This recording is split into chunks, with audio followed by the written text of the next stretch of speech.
Hi guys, it's Kenya. Welcome back to my channel. In today's video I'm gonna be a tour guide around Nusa Penida, Bali.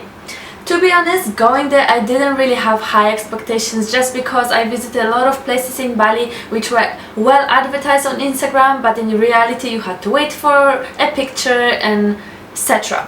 However, is Nusa Penida a paradise?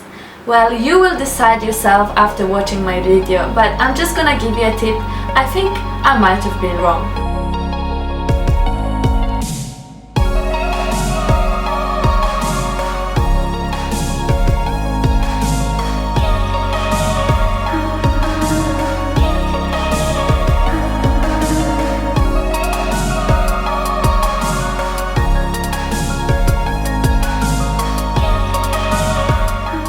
Initially, my plan was to stay 1 night and 2 days on the island, but time was passing by and I kept finding more and more things to do. So don't even think of going on a one-day tour, there's so much to explore. I ended up staying 3 nights and 4 days on the island. I stay in different places on different sides of the island, so in terms of accommodation, Nusa Penida is developing very fast and you can find plenty of beautiful bungalows in very attractive price. The best way to explore the island is obviously on the scooter. You can rent it pretty much straight after you get off the boat, and the price around 70 to 80k. To get to most places there's no other way rather than on the scooter. Also guys, please be careful when riding the scooter because I've seen so many accidents there. The roads are quite crazy, so you need to take care. I started exploring the island from the east coast. I visited Atuk and Diamond Beach, which are just beautiful.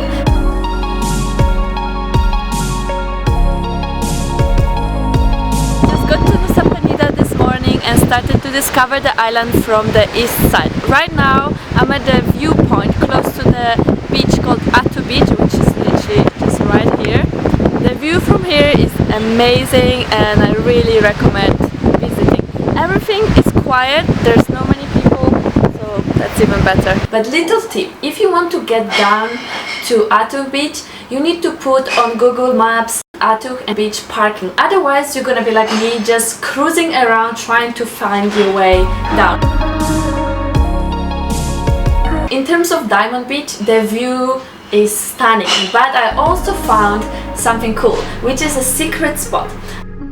I just got to the Diamond Beach. I have to tell you that the walk wasn't too bad at all. This beach is divided in 2 parts. One of them is the touristic part and the other one is quite tiny, but it's like a secret one. Nobody comes here because it's harder to get to. But look at this.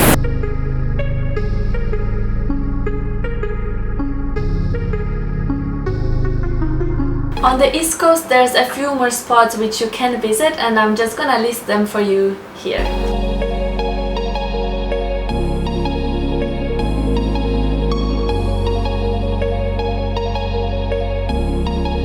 Day 2 was more about the south coast.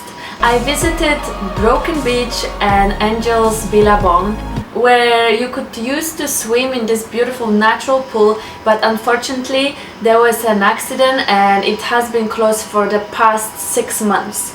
The tide goes high and the waves get crazy, so it's quite dangerous, so call to all of those people who wanted to get this picture is not possible anymore. The road to those 2 spots was rough, and when I say rough I mean it. It was super bumpy and uncomfortable, especially with the scooter. You can also get there with the car, but that's why there was also a traffic, but that's another story. Remember when I told you about east side being very quiet? Well, west side is totally opposite. Now we're on the way to the Broken Beach and we are stuck in traffic. If you're hungry, there's a few warungs on the way where you can just stop and have some snacks, but be patient because when you get to those spots there are plenty of places when you can eat and enjoy a beautiful view. There is also a vegan ice cream place which I recommend. Moving more towards the east, we stopped at the place I always wanted to visit, and it's obviously Clinking Viewpoint and Beach. When you think of Bali, you imagine this spot, and it was literally my dream to see it live. I'm so happy to be here. Some people say that this cliff over there reminds them of dinosaur or maybe whale, I don't know. What do you think, Adi? Dinosaur or a whale? Looks like a pinky to me. He said pinky because clinking means pinky in Balinese. That's why, but no.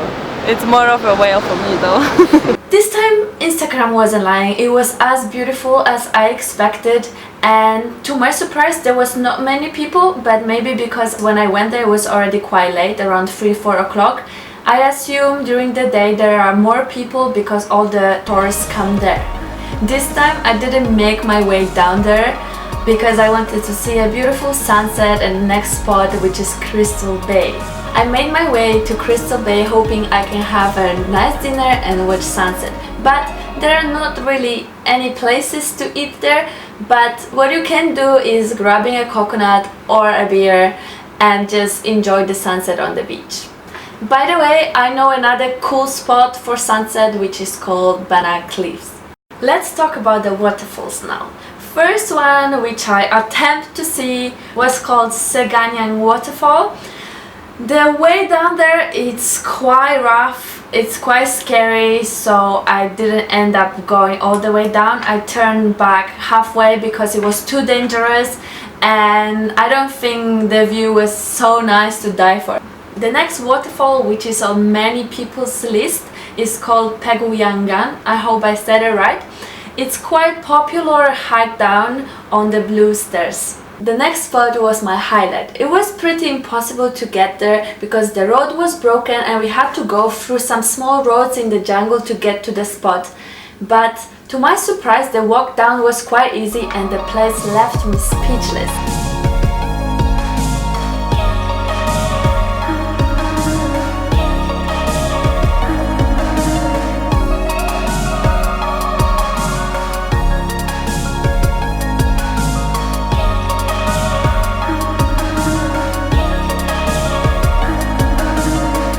It was like a playground. We had forest, fresh air, spring water, some swings, beach, natural pool. What else do you need?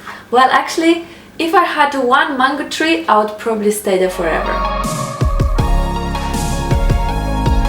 The last thing which I did on Nusa Penida was a snorkeling tour, hoping to see manta rays. We visited 4 different spots and it took us around 3 hours. The cost of this trip is around 250 to 350k. Seeing mantas in those spots is not guaranteed and unfortunately I didn't see them. To make sure you're gonna see them, you have to look for tours with Manta Point instead of Manta Bay.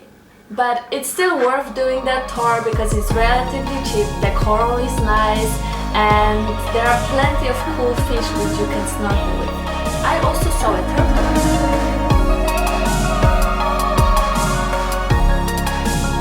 That's it for now. Nusa Penida is definitely a paradise and I will go back there because I haven't explored it all and I didn't manage to see manta rays. Anyways, I hope you enjoyed my video and you found useful information. Thank you so much for watching and remember to subscribe. Bye!